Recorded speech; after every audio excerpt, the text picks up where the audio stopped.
অন্নদাতা অন্নদাতা তোমাদেরই অন্নদাতা। মাথার ঘাম পায়ে ফেলে আহার জোগাও চাষি ভাই, নিত্য তোমার পাশে দাঁড়ায় কে যেন হে চাষি ভাই অন্নদাতা।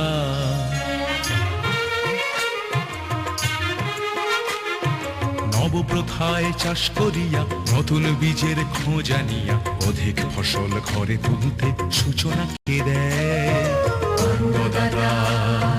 শস্য রক্ষা পশুপালনে বিজ্ঞানেরই অনুসরণে উন্নতির শিখরে তোমায় এগিয়ে কে দেয় অন্নদাতা। বঙ্গ কৃষক ভারত মাতার মুকুটমণি হবে, সেই লক্ষ্যে পৌঁছে দিতে সহায় কে বা হবে অন্নদাতা অন্নদাতা অন্নদাতা তোমাদেরই অন্নদাতা। রোজ সকালের মতো আজও উপস্থিত হয়েছি উন্নত কৃষি প্রযুক্তির বার্তা নিয়ে। সকলকে স্বাগত জানিয়ে শুরু করছি আজকের অন্নদাতা। শুরুতেই দেখুন আজকের হেডলাইন্স। ঝিঙে চাষের উন্নত প্রযুক্তি।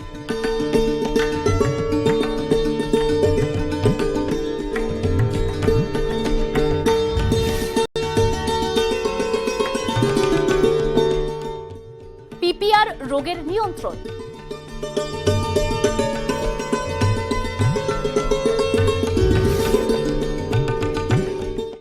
লেবু চাষের অভিজ্ঞতা।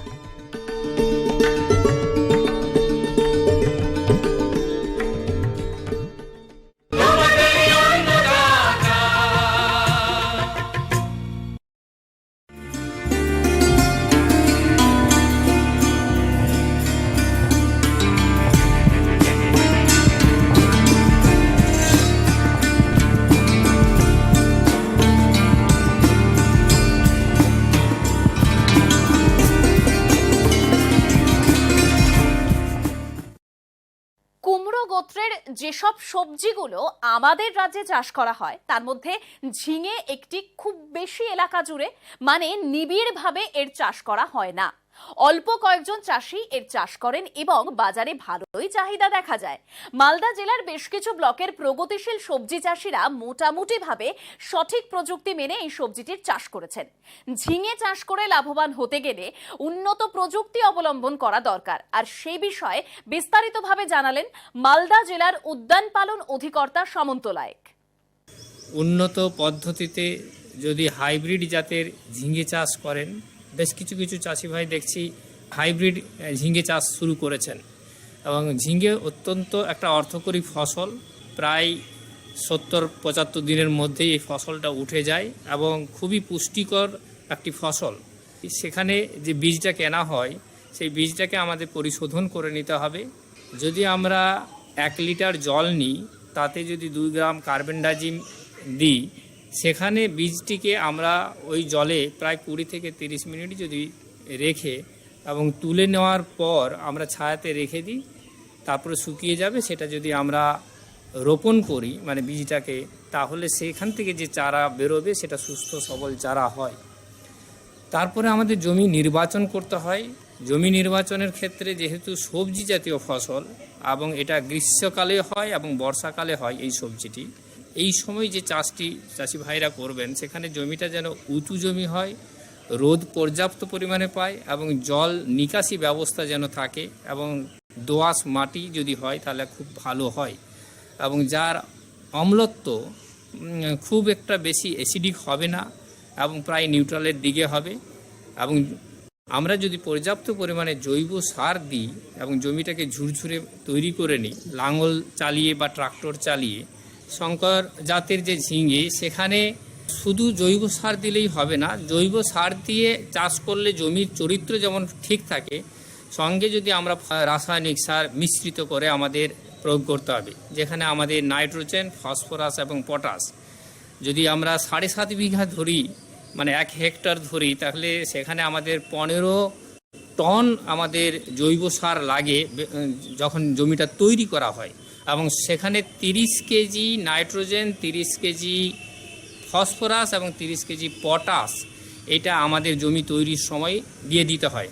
তারপরে আমরা সেই সবজির শোধন করা বীজটা যদি ছোট ছোট মাদা তৈরি করি, মাদা মানে একটা গোল জায়গা যেখানে আমরা 3টে কি 4টে বীজকে রোপণ করব, সেখান থেকে যে চারাটা তৈরি হবে সেই চারাটাকে আমরা দুটো পদ্ধতিতে ফসল তুলতে পারি। একটা ঝাঙে তুলে নিয়ে, আর একটা হচ্ছে আমরা মাটিতে ক্রিপার্স হিসাবে থাকবে সেইভাবে। আমরা দেখেছি ঝিঙেতে, যেহেতু এটা বর্ষাকালে ঝিঙের কথা বলছি, সেখানে একটা নির্দিষ্ট দূরত্ব বজায় রেখে এই ক্রপটা যদি চাষ করেন তাহলে আলো চলাচল, বাতাস চলাচল সেই জমিতে পর্যাপ্ত পরিমাণে হবে। সেখানে দেখা যাবে যে আমার রোগ এবং পোকা অনেকটাই কম হচ্ছে। আমরা যেহেতু এই ফসলগুলো রান্না করে নিজেরাও খাবো এবং আমরা যেখানে বিক্রি করব সেখানে খাবে, এমন ওষুধ প্রয়োগ করব, যদি পোকা লাগে তাহলে পোকা মারার জন্য ওষুধ, যদি রোগ লাগে, ছত্রাক লাগে তাহলে ছত্রাক মারার জন্য ঔষধ বা ছত্রাকনাশক। এইগুলো কিন্তু বিভিন্ন ধরনের হয়, যেমন লাল মার্কা কিছু ওষুধ থাকে, কিছু ব্লু মার্কা ওষুধ থাকে, কিছু ইয়েলো কালারের ওষুধ থাকে মার্কা, এবং কিছু সবুজ। এবং সবুজ কালারের মার্কা যুক্ত যে ওষুধ, যেটার পয়জনাস বা বিষক্রিয়াটা তুলনামূলক কম, সেই ওষুধটা দিয়েই চাষি ভাইরা যেন তার রোগ বা পোকা দমন করার জন্য যে ওষুধ স্প্রে করেন সেটা করা উচিত। নিম বেসড কিছু পেস্টিসাইড বাজারে প্রচলিত আছে বা বেরিয়েছে, সেটাকে প্রয়োগ করেও কিন্তু আমরা অনেকটাই রোগ এবং পোকা যেখানে যেখানে যেটা সম্ভব সেটাকে কন্ট্রোল করতে পারি। এইভাবে যদি আমার চাষি ভাইরা চাষ করেন তাহলে দেখা যাবে ওই চাষি ভাইয়েরও আর্থিকভাবে স্বাবলম্বী হয়ে উঠতে পারছেন। এবং কোথাও যদি কোনো পরামর্শ দরকার হয় তাহলে জেলা উদ্যান পালন যে অফিস রয়েছে মালদায়, সেখানেও যোগাযোগ করতে পারেন। আমাদের এই চাষি ভাই মাচাতে তৈরি করেছে এবং এটাই সবচেয়ে বেশি ভালো হয়। এবং মাচাতে কি হয় যে আমার ফলটা কোয়ালিটি হয় এবং ফলটা আরও লম্বাটে হয়, ফলন অনেক বেশি পাওয়া যায়। সেই জন্য হয়তো আমাদের একটু খরচ হয় ঠিকই, কিন্তু লাভও অনেকটা পুষিয়ে যায় ফলনের দিক দিয়ে। এবং এখানে আমাদের যেটা করতে হবে, সেই ঝিঙে ফুল আসার 5-6 দিন পরেই এটা কিন্তু ফলটা ম্যাচিওর করে যায়, তখন হারভেস্ট করতে হয়। এবং প্রায় 3-4 দিন অন্তর অন্তর আমাদের এই ফলকে তুলে এবার মার্কেটজাত করে নিতে হয়। এবং বিঘা প্রতি দেখা যায় শঙ্কর জাতের যে ঝিঙে, সেখানে প্রায় 25 থেকে 30 কুইন্টাল পার বিঘা, 33 শতকে 1 বিঘা এই ফলনটা দেয়। এখন একটু বিরতির পর থাকছে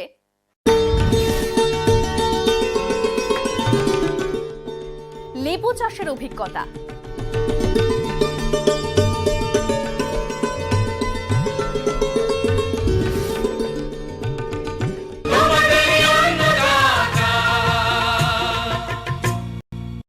নিউজ ফ্ল্যাশ নিবেদন করছে সফেদ ডিটারজেন্ট পাউডার। সফেদের 400 গ্রাম প্যাক এখন মাত্র 22 টাকায়। ফ্লেক্সিবল মানে মাইথন, নির্মাণের মানদণ্ড।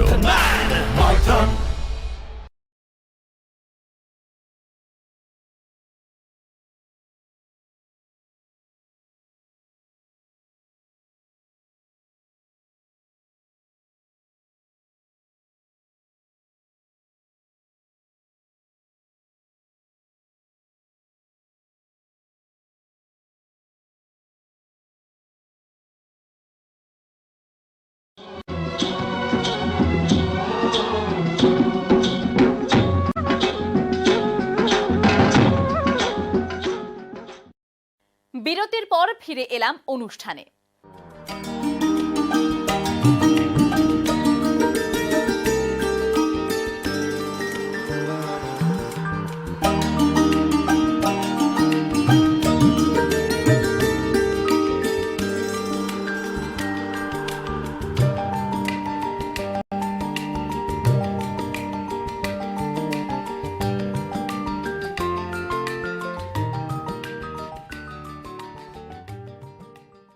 আম, লিচু, পেয়ারা, কলা প্রভৃতি প্রধান ফলগুলোর মতো না হলেও পাতিলেবুর কিন্তু একটা স্থায়ী চাহিদা আছে। সাধারণ কয়েকটি পরিচর্যা করলে লেবু থেকে পাওয়া যায় একটা সন্তোষজনক আয়। চারা লাগানোর পরে 2-3 বছর সময় লাগে লেবু গাছ থেকে বাণিজ্যিক ফলন পেতে। উত্তর 24 পরগনা জেলার গাইঘাটা ব্লকের প্রগতিশীল চাষী হলেন হারান মণ্ডল। তার একটি পাতিলেবুর বাগান আছে। এখন তার বাগানে লেবু ফলন দিচ্ছে। এই লেবু চাষের অভিজ্ঞতা কৃষক বন্ধু তুলে ধরলেন। এই পাতিলা লেবু চাষ করার আগে এতে ওল ছিল।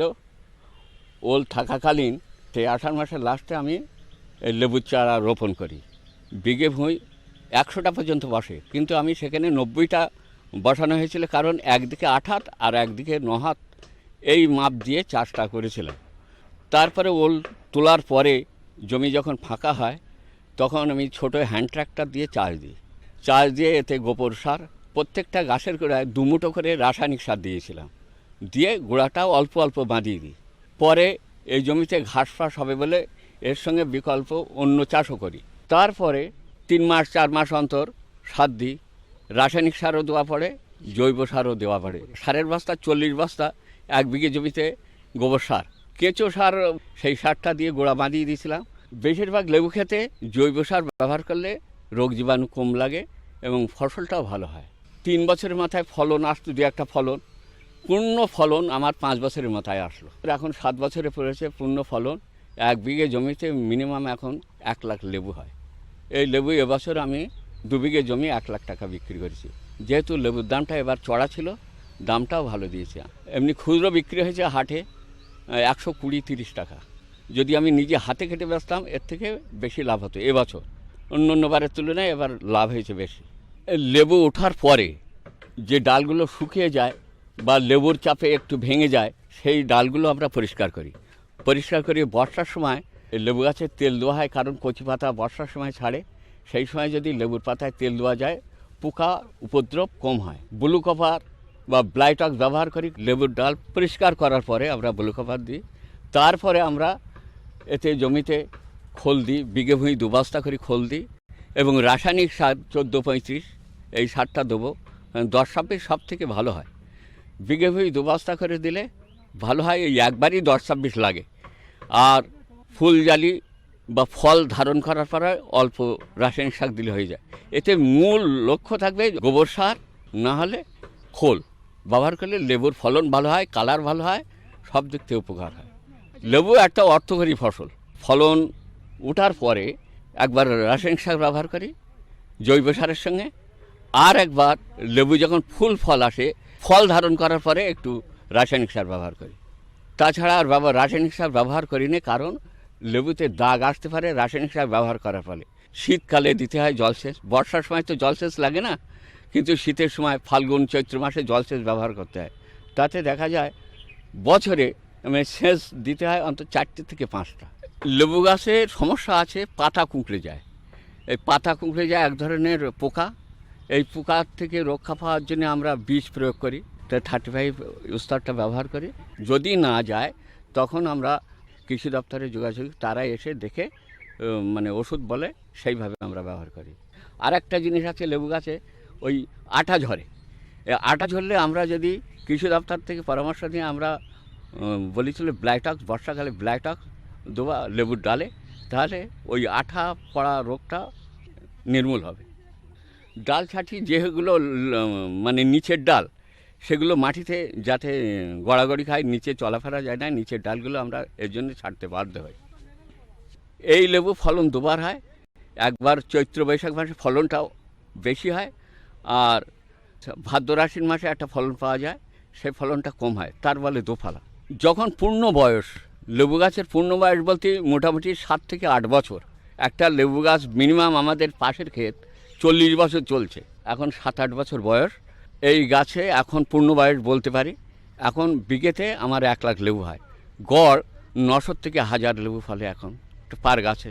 আমি লেবু ব্যাপারীদের মাধ্যমে বিক্রি করি, ওরা আমাদের একটা ঠেউকো দেয়। এবছর আমরা 1 লাখ টাকা লেবু বিক্রি করেছি এই 2 বিঘে জমিতে। মোটামুটি লাভ হয়েছে, ভালোই লাভ হয়েছে গতবারের তুলনায়। খরচ বাদে এখন খরচ কম। প্রথম খরচ করতে হয়, 7-8 বছর যখন বয়স হয় তখন খরচের পরিমাণ কম হয়, কারণ জমিতে যেহেতু জৈব আর খোল দেওয়া আছে, অল্প পরিমাণ দিলে হয়ে যাচ্ছে। যার জন্যে এখন জন মজুরি দিয়ে মোটামুটি বিঘে ভুঁই 15 থেকে 20,000 বিঘে ভূমি খরচ আছে, মোট 40,000 এর ঊর্ধ্বে হবে না। 1 লক্ষ টাকা বিক্রি করেছে, 60,000 টাকা মতো লাভ হয়েছে।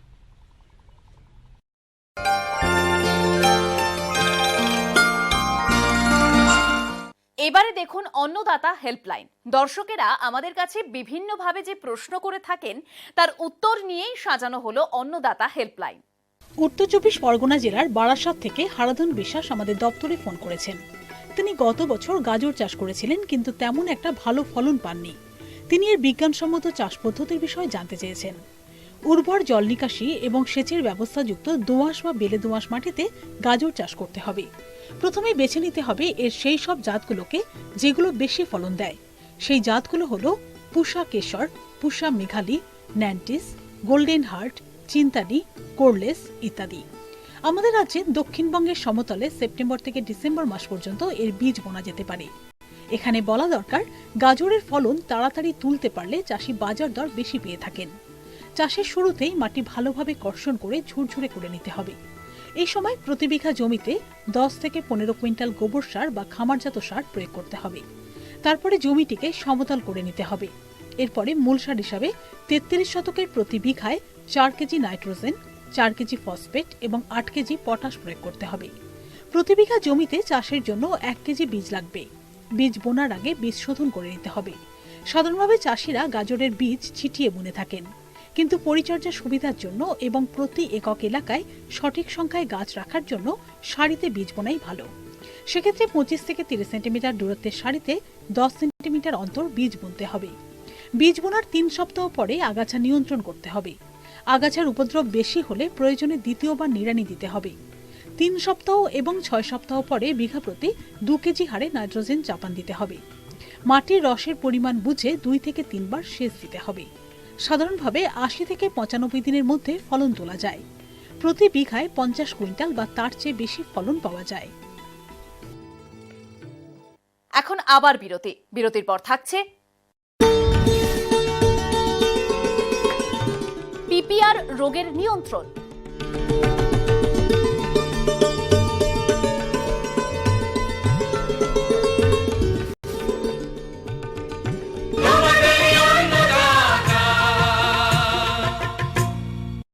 নিউজ ফ্ল্যাশ নিবেদন করছে সফেদ ডিটারজেন্ট পাউডার। সফেদের 400 গ্রাম প্যাক এখন মাত্র 22 টাকায়। ফ্লেক্সিবল মানে মাইথান, নির্মাণের মানদণ্ড।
আবার ফিরে এলাম অনুষ্ঠানে।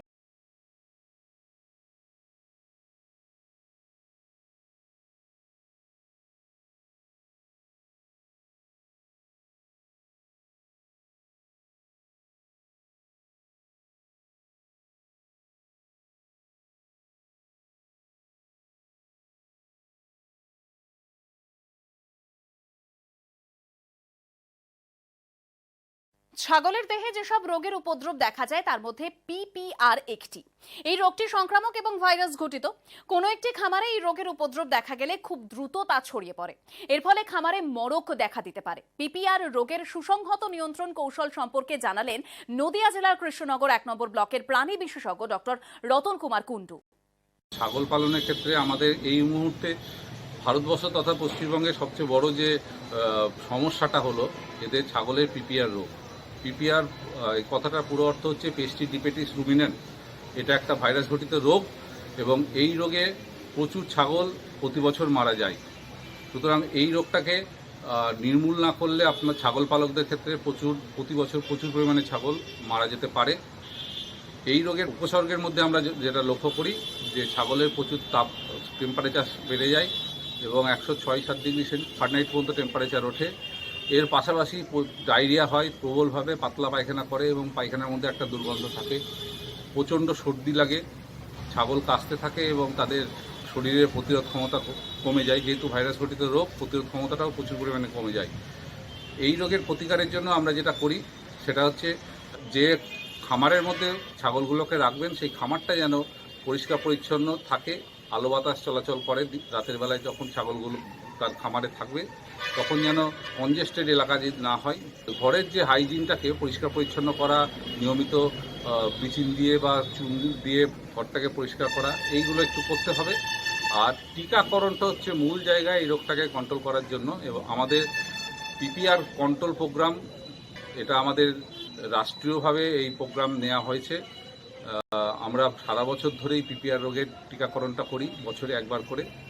2 থেকে 3 মাস বয়সের ওপরে সমস্ত ছাগলের ক্ষেত্রে এই রোগ টিকাকরণটা আমরা করতে পারি। পিপিআরের টিকাকরণ করলে পরে আমরা দেখেছি এলাকা ভিত্তিকভাবে এই পিপিআর রোগকে আমরা দূর করতে পারি। পিপিআরের ক্ষেত্রে বড্ড ছোঁয়াচে হওয়ার জন্য এই আক্রান্ত ছাগলগুলোকে ভালো ছাগলের থেকে যতটা সম্ভব দূরে রাখার দরকার এবং যে ঘরে রাখবে সেই ঘরটাকে নিয়মিত পরিষ্কার রাখতে হবে যাতে ভাইরাসটা বিস্তার না করতে পারে সুস্থ ছাগলে। সুতরাং এই হাইজিনটা এখানে একটা খুব গুরুত্বপূর্ণ ভূমিকা নেয় পিপিআর রোগ কন্ট্রোলের ক্ষেত্রে। আর আপনারা জানবেন যে যদি ছাগল দুর্বল থাকে, সাধারণত ছাগলের ক্ষেত্রে আমরা দুর্বলতার বড় জায়গা যেটা দেখি কৃমিঘটিত উৎপাতের জন্য। কৃমিঘটিত উৎপাত যদি থাকে তাহলে আমরা লক্ষ্য করি তার প্রতিরোধ ক্ষমতা কমে যায়। আর প্রতিরোধ ক্ষমতা কমে গেলেই আপনি জানবেন যে কোনো রকম রোগের জীবাণু তাদের শরীরে বাসা বাঁধে এবং পিপিআরের আক্রান্ত হয়। আমরা লক্ষ্য করে দেখেছি যে ফার্মের হাইজিনটা ভালো সেই ফার্মের ক্ষেত্রে পিপিআরের প্রাদুর্ভাবটা কম। তুলনামূলকভাবে যাদের মেনটেনেন্সটা ভালো নেই তাদের ক্ষেত্রে এই রোগের প্রাদুর্ভাবটা বেশি। সুতরাং ছাগল পালনের ক্ষেত্রে এই জায়গাটাকে আমাদের মাথায় রাখতে হবে যাতে আমরা ছাগলটাকে একটা সুস্থ স্বাভাবিক একটা ভালো পরিবেশের মধ্যে ছাগলগুলোকে যাতে রাখতে পারি। তাদেরকে নিয়মিত কৃমি ওষুধ খাওয়ানো, আমাদের সরকারি যে জায়গাগুলো আছে, প্রতিষ্ঠানগুলো আছে, সেখান থেকে কৃমিনাশক ওষুধ আমাদের দেওয়া হয়। নিয়মিত যোগাযোগ করে আপনারা এই কৃমিনাশক ওষুধগুলো খাওয়াবেন। তাদের পুষ্টির দিকটাকে একটু নজর রাখবেন যাতে সুষম খাবার তারা পায় সারা বছর। আর এর পাশাপাশি সেটা হচ্ছে যে বাসস্থানটাকেও খুব সুন্দর করে পরিচ্ছন্নভাবে রাখতে হবে।